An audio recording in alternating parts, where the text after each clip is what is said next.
네, 발기부전에 대해서 전반적인 걸 좀 말씀드리려고 합니다. 얼마 전에도 환자분이 오셨는데요. 가끔 이런 분들이 계세요. 와서 발기가 하다가 죽고 그런다 그래서 네, 발기부전이시네요. 그랬더니 자기는 발기부전이 아니라고 펄쩍 뛰는 겁니다.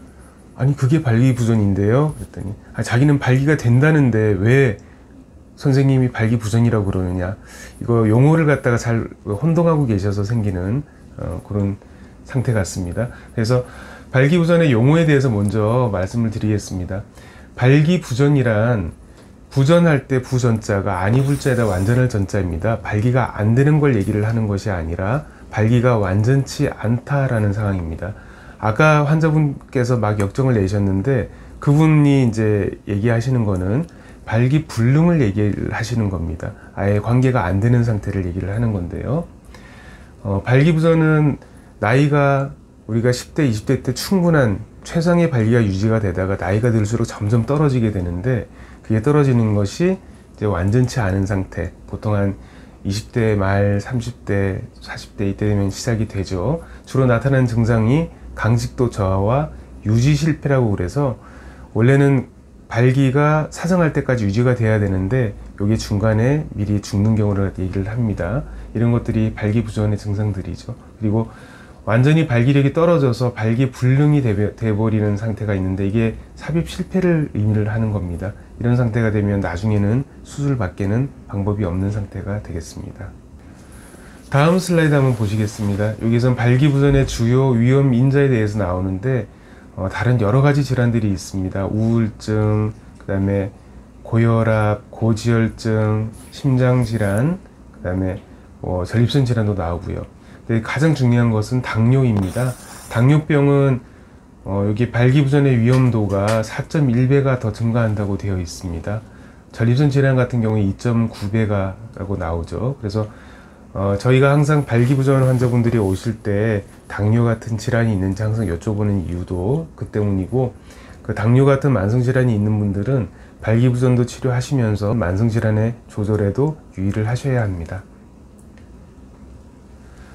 다음 슬라이드는 이제 발기부전의 치료에 대해서 나타나는데, 일단 발기부전이 시작되는 초기에는 처음에 할 수 있는 것들이 경구약, 우리가 흔히 알고 있는 비아그라나 시알리스 같은 것들이죠. 그리고 요도 좌제라 그래서 요도에다 직접 넣는 물약 같은 게 있었습니다. 지금은 거의 없고요. 그 다음에 진공 압축기라고 있는데 흔히 이제 펌프를 갖다가 해서 음경을 늘린 다음에 거기다 밑에다 고리를 끼워서 음경이 빠지지 않게 해주는 그런 기구를 쓸 수가 있겠습니다.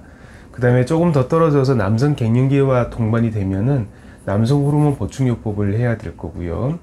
그 다음에 발기력이 점점 더 떨어진다 그랬는데 이제 약을 써도 안 되는 경우가 됩니다. 그때가 되면은 음경 해면체내 주사요법을 써야 되겠죠. 흔히 트리믹스라고 많이 알려져 있습니다. 여기서 더 진행이 돼서 아까 그 발기불능이라고 했는데 약을 써도 안 되고 주사를 써도 안 되는, 발기가 안 되는 그런 상태까지 가면 수술밖에는 방법이 없게 됩니다.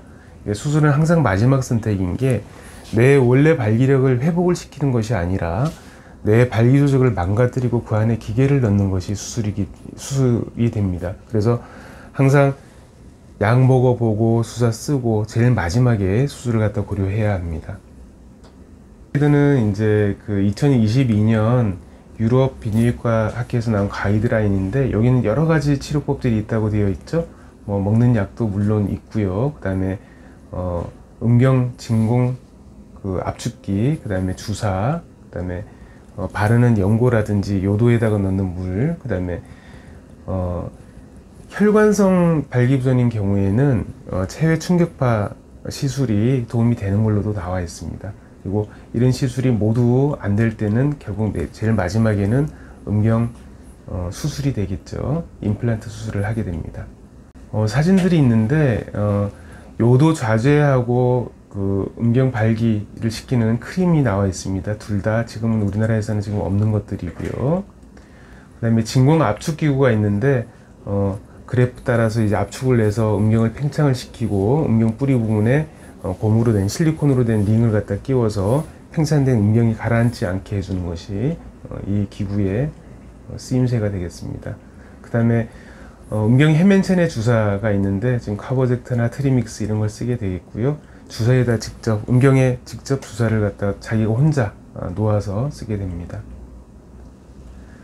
마지막에 나오는 사진들이 이제 그 음경 임플란트에 해당이 되겠는데요. 여기서 굴곡형이라 그래서, 굴곡형은 양쪽에 그 심지를 넣고 이거 갖다 평상시에는 꺾어 놓고 관계할 때는 펴서 쓰고 이런 거가 되겠고요. 여기 세조각형이라고 되어 있는데 요거는 펌프가 있고 그 다음에 펌프가 낭심 아래쪽에 위치를 하고 낭심에다 펌프를 갖다가 해서 팽창을 시켜서 쓰는 그런 형태가 되겠습니다. 어쨌든 음경 임플란트는 모든 치료법이 안 들을 때 그때 고려를 해볼 수 있는 치료법이 되겠습니다.